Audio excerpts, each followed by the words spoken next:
Bismillahirrahmanirrahim.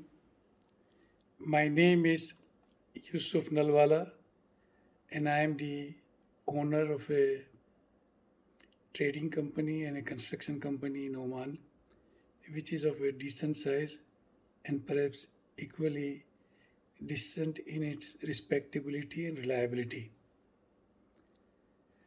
I have been asked by Vikas Patil, whom I have known over the years, to narrate something from my life, particularly relating to entrepreneurship.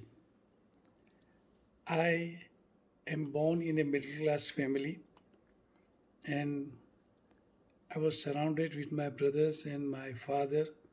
None of them were even matriculate, and they all were making a decent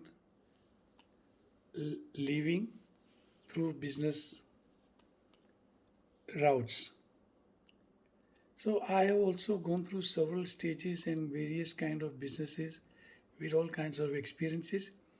I would like to narrate only two part which I feel may be able to give you some insight into what business is and what are the factors that determine determine its success. So let me first narrate the construction company. I was a plumbing engineer and working as a plumbing engineer in a good company in Oman. And later on, I found out that there are not many plumbing companies, and I could do well if I start my own business as a plumbing contractor. I found out a decent partner with whom I associated, and we started a plumbing company. This company, which was just a basic plumbing company, started growing by adding additional activities like electrical work, air conditioning work, and then we became a MEP contracting company. Later on, I realized that apart from working within the building as a MEP contractor, there were better opportunities by doing the external work in water supply and sewerage network. So we started delving into those sewerage and plumbing pipe work. And in that process, there were items like making manholes or valve chamber, pumping station or pump rooms, basic small civil work for which I found it difficult to get a subcontractor and had to manage somehow uh, my own construction activities. In the process, I found one gentleman who showed a lot of interest in running this small activity and who also appeared to be very sincere, well informed, and well resourceful to manage this activity, and so we started. Now, a small digression to what I was saying. He had a brother whom he also wanted me to employ, and he was a steel fitter. So his name I do not want to share. Also started working with me because I had a respect for his elder brother who was managing my civil activities. So I'll go back again to the old story, come back to the steel fitter later. So as we started doing this kind of small civil works, we also happened to get a guardhouse for His Majesty's property in Barkha. Barkha is a small town away from Muscat, and His Majesty's palace is there. So one day, whilst we were doing his guardhouse, His Majesty was strolling in his property and found that a company was working with people even in the night shift to complete his guardhouse. And for some reason, he was happy with the kind of work we were doing, the kind of attitude my workers had shown. So he instructed his team to try to encourage this company and invite them for larger jobs. So that was a turning point from somewhere I could not ever imagine that doing a small guardhouse, His Majesty will notice my activities and then he will also put in a word to his team to support this company. And so we started getting larger jobs inquiries and we started doing well. And as luck would have it, we grew up into a full fledged main contracting activities, having built lot of institutional building, prestigious building, iconic building in Oman, and gained a name and fame for my company. Now, one of the most complex project in the Royal Court Affairs, there is the Diwan, where His Majesty's properties are developed, is building a mosque. Mosque has several elements. It has a large element of marble, gypsum, false ceiling, carpentry, joinery, landscaping, all the elements, gypsum and GRC. So to get this thing done needs a lot of skills and a lot of project management capabilities. So I will go back to that person who started with me as a steel fitter. Now this brother of that civil engineer was equally enterprising. He continued to work diligently with very high level of accountability and started rising in stature from steel fitter to foreman in steel fitting. Then he became a general foreman. And because he was slightly educated, we could project him as a junior site engineer, then a senior site engineer. And he ended up as a project manager. And the first ever major project that he did was one of the masjid we were building for Royal Court Affairs, which in my opinion is one of the most complex building construction work that we used to do. So here is an example that a simple man who started his career as steel fitter did not feel ashamed about his role, did not shirk from his responsibility, continued to work hard and grew up into a project manager representing a company at its highest level. So there is a lesson that if we commit ourselves to our life, if we focus our attention to any activities, it is possible to do well. Coming back to the construction work being established and the infrastructure work being done by my company, I would like to narrate that the first building work, plumbing work which I got was worth about 5,000 real, which in today's conversion is about 10 lakhs of rupees. And the largest job that I did was maybe not one, three, four of them in the range of about 25 million, which is almost 500 crores. Now here is the range from 5 10 lakhs to 500 crores. That is the kind of growth Allah can give you if you remain focused and keep on doing your work with sincerity, building a team, building the goodwill from the client, and creating that reliable atmosphere. Now, the story is not as simple as I narrated to you. There have been many ups and downs. I have been called several times by the client for our inability to deliver the job in time, for our inability to submit proper documents for approval. And I have been fired and I have been humiliated and I had to run all over the place to build up a team, build up that reliability. But all that has paid dividends because I remained focused, I remained committed to my business. The second business is the trading activity, which perhaps is my most favorite subject and which has perhaps given me the greatest return on investment and comfort and reliability to my business pursuits.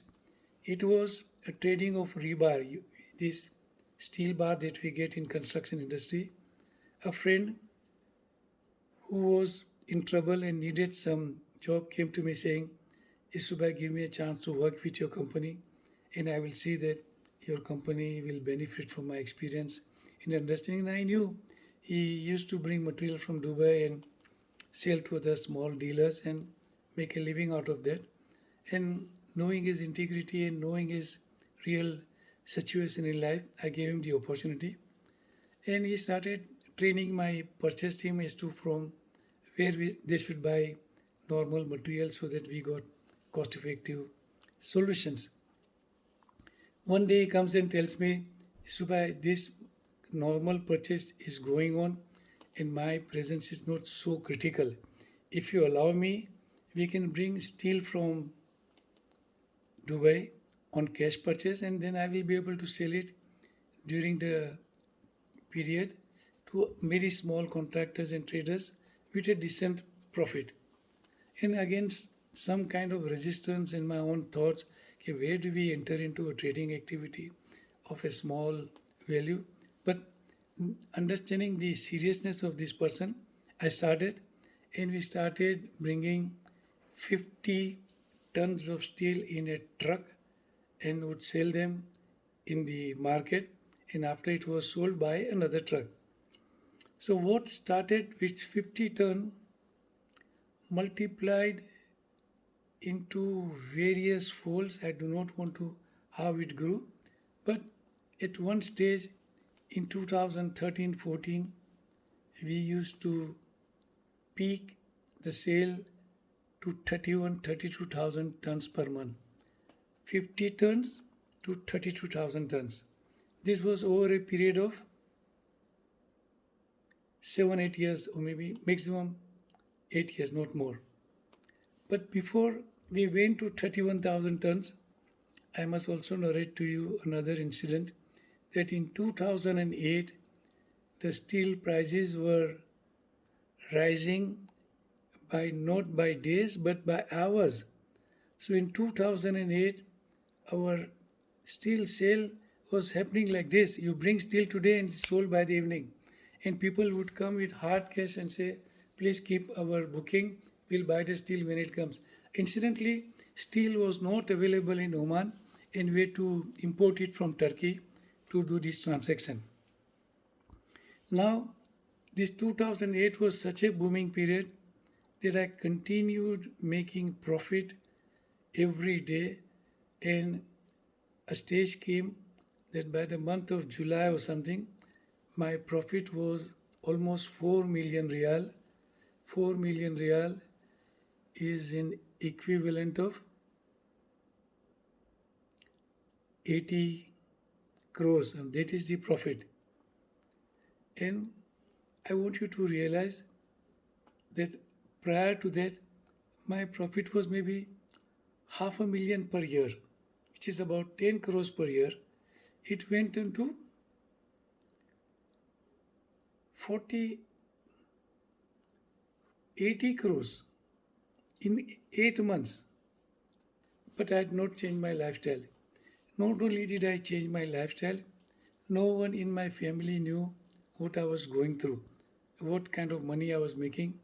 My day-to-day life was same. I did not buy any fancy watch. I did not buy a fancy car.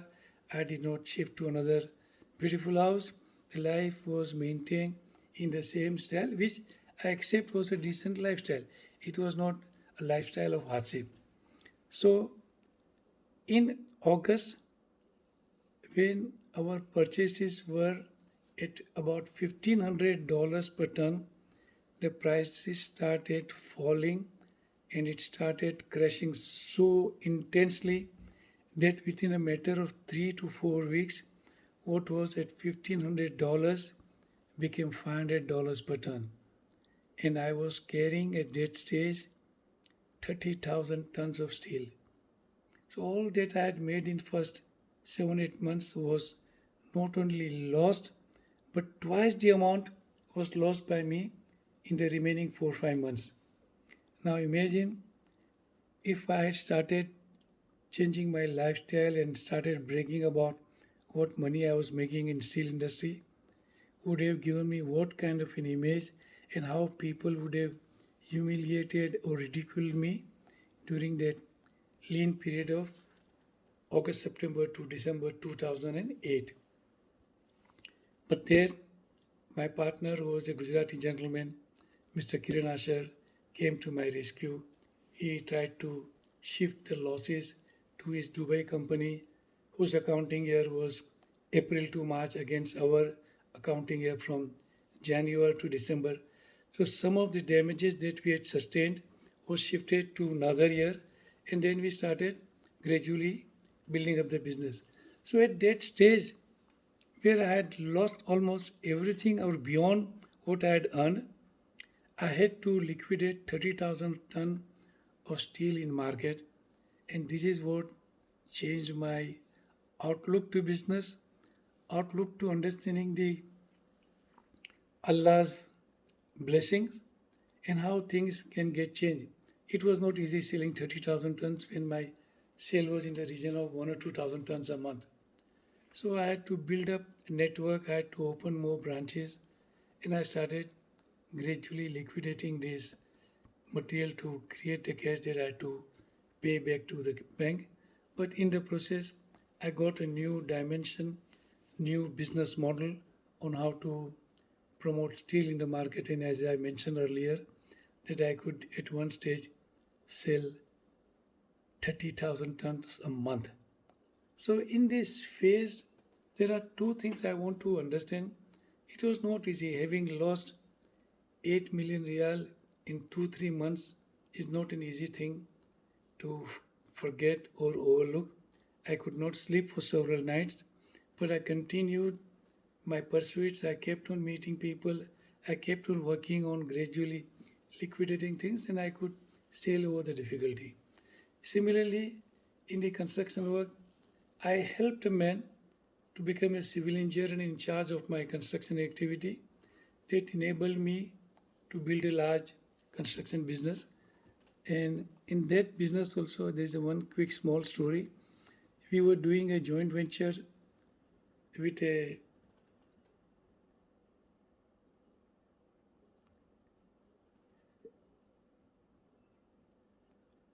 American company. Suez is French company. We were partnered with a French company building a sewage treatment plant in which my share of work was 12 million real, which is about 250 crores. And a job that was to be completed in 3 years took us 5 years to complete. And I lost almost 300 crores. 250 crore was the cost plus 300 crore was the loss. But I still completed the job with despite that loss.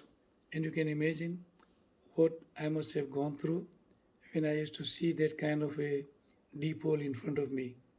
But somehow Allah consoled me, gave me the strength to continue working. I used to go to site at 7 o'clock in the morning, and my clients would see that this man, an old man, is showing his spirit of trying to do what his clients expected, also started respecting me. And when this entire job was over, when I gave them the some of the genuine reasons for which I had lost the money, they compensated me with about 5 million real as a compensation for extension of time and things like that. So I would like to conclude now that to be able to do entrepreneurship in life, you must have nerves of steel. You must be prepared that it's not a bed of roses. It is a continuous work where you will be rewarded on what you genuinely do to manage your business. That simple philosophy of risk reward proportion always remains same in everything, and that includes business. So remain focused, have friends who will rescue you in difficult times, and always surround yourself with good friends who will inspire you. Have a sense of humor, never give up on the hopes and support from Allah subhanahu. He will always be able to bail you out. You have to live through those stages of testing. So keep smiling and keep people around you smile. And last but not the least is have trust in the superpower of Allah, that He sends us in this world to do well and to learn. So and that reminds me, always keep on learning. I think there are a few more things. Uh, have friends, but have good friends. Have sense of humor. Keep working hard. Visit exhibitions. Visit seminar, and read books. These are the sources that will enable you to become a good human being and to be able to face various challenges of life. So, to be an entrepreneur, develop these things which I have told you. And the last thing is, there is a verse in Quran which says, Allah yarasku man yashao bighair hisab. Means Allah provides wealth to someone he likes without any limit, without any boundary. So don't focus on making a fixed income by salary. Try your creativity, your energy, your intelligence into entrepreneurship and earn limitless wealth from Allah subhanahu wa ta'ala. Thank you very much for your patient listening.